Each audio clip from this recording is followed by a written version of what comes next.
पूर्व अमेरिकी राष्ट्रीय सुरक्षा सलाहकार जॉन बोल्टन ने हाल ही के इंटरव्यू और सार्वजनिक बयानों में अमेरिका की विदेश नीति, वेनेजुएला संकट, रूस यूक्रेन युद्ध, भारत अमेरिका संबंध, नाटो और डोनाल्ड ट्रंप की भूमिका को लेकर तीखे और स्पष्ट विचार रखे हैं।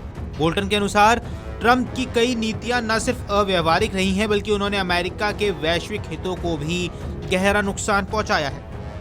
जॉन बोल्टन ने डोनाल्ड ट्रंप को ग्रीनलैंड को बल प्रयोग से हासिल करने के विचार के खिलाफ सख्त चेतावनी दी है। उन्होंने इसे कल्पनातीत और विनाशकारी भूल बताया। बोल्टन के मुताबिक अगर अमेरिका ऐसा करता है तो ये नाटो गठबंधन के अंत की शुरुआत होगी। उनका कहना है किसी मित्र और सहयोगी देश के क्षेत्र को सैन्य दबाव से लेना न केवल अंतर्राष्ट्रीय व्यवस्था को तोड़ेगा, बल्कि अमेरिका की नैतिक स्थिति को भी कमजोर कर देगा।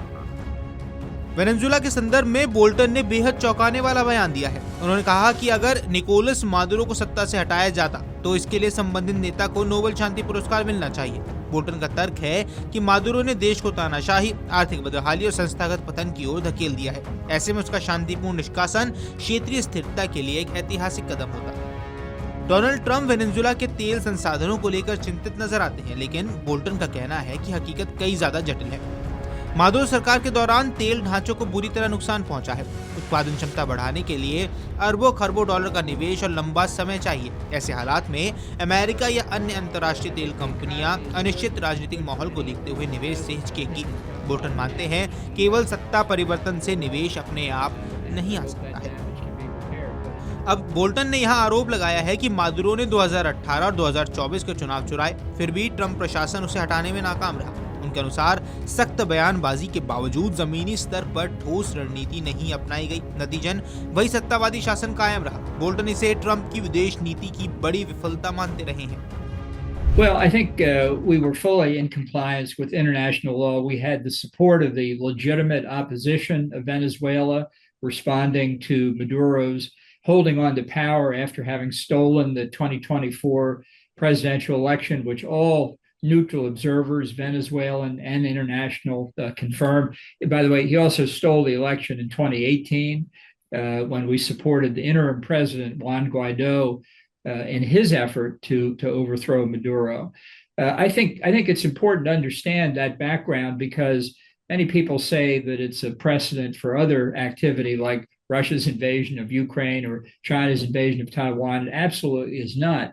But the problem is that Trump hasn't really changed the regime. He's extracted Maduro, but the authoritarian regime remains in place. And it's very confusing because in comments Trump made on Saturday, he appears to be prepared to deal with the regime just so long as Maduro is not there.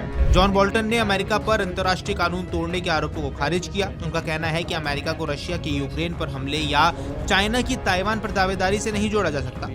Bolton के मुताबिक रूस का हमला पूरी तरह अकारण आक्रमण है, जबकि चीन का संभावित हमला भी किसी तरह से जायज नहीं ठहराया जा सकता। उनका दावा है यदि कोई नेता वैध नहीं है तो उसके खिलाफ कार्रवाई को अंतर्राष्ट्रीय कानून का उल्लंघन नहीं माना जा सकता। वहीं अमेरिकी राजनीति में हालिया हिंसा पर बोल्टन ने कहा कि जेडी वेंस पर हमला पूरी तरह अस्वीकार्य है। अमेरिका में राजनीतिक असहमति को हिंसा में बदलना लोकतंत्र के लिए खतरा है और किसी भी सूरत में इसकी इजाजत नहीं दी जा सकती। यहाँ बोल्टन ने साफ कहा है कि ट्रंप रूस यूक्रेन युद्ध को सुलझाकर नोबेल शांति पुरस्कार पाने की इच्छा रखते हैं, लेकिन ऐसा होना बेहद असंभव है। उनके मुताबिक रूस ने ट्रंप को बेहद चालाकी से खेला है और किसी ठोस शांति समझौते की संभावना नजर नहीं आती, इसलिए ट्रंप को इस मुद्दे पर नोबेल मिलने की उम्मीद नहीं करनी चाहिए। वहीं भारत पर टैरिफ लगाने को भी इन्होंने दुर्भाग्यपूर्ण बता दिया है। दरअसल भारत अमेरिका संबंधों पर बोल्टन ने खुलकर इंडिया का समर्थन किया। उन्होंने कहा बातचीत से पहले भारत पर टैरिफ लगाना दुर्भाग्यपूर्ण है, खासकर तब जब चीन या तुर्की जैसे देशों पर वैसा दबाव नहीं डाला गया। बोल्टन के अनुसार भारत और अमेरिका का साझा हित चीनी वर्चस्व को सीमित करने में ऐसे व्यापारिक तनाव रणनीतिक रिश्तों को नुकसान पहुंचा सकता है।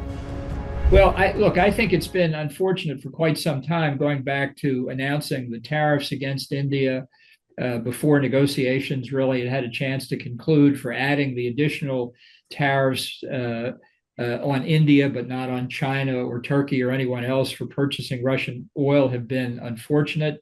I'd like to see a closer relationship restored because I think we have a mutual interest in worrying about China's hegemonic aspirations.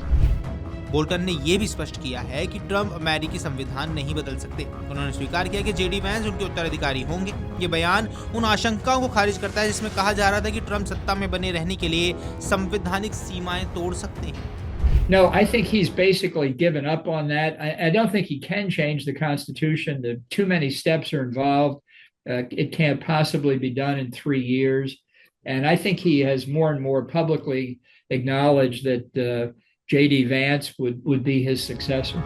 अंत में जॉन बोल्टन ने बताया कि भले ही अमेरिका की अर्थव्यवस्था मजबूत दिखती हो, लेकिन ट्रंप ने दुनिया भर में अमेरिकी हितों को भारी नुकसान पहुंचाया है। सहयोगी देशों में भरोसा कम हुआ है और विरोधी ताकतों को मौके मिले हैं। बोल्टन के अनुसार अमेरिका की दीर्घकालिक शक्ति केवल आर्थिक आंकड़ों से नहीं बल्कि उसके वैश्विक नेतृत्व और विश्वसनीयता से तय होती है, और यही वो क्षेत्र है जहां ट्रंप की नीतियां कमजोर साबित हुई हैं। अगर आप ये वीडियो YouTube पर देख रहे हैं तो हमारे चैनल को सब्सक्राइब कर बेल आइकन दबाएं, और Facebook पर देख रहे हैं तो हमारे पेज को लाइक करें।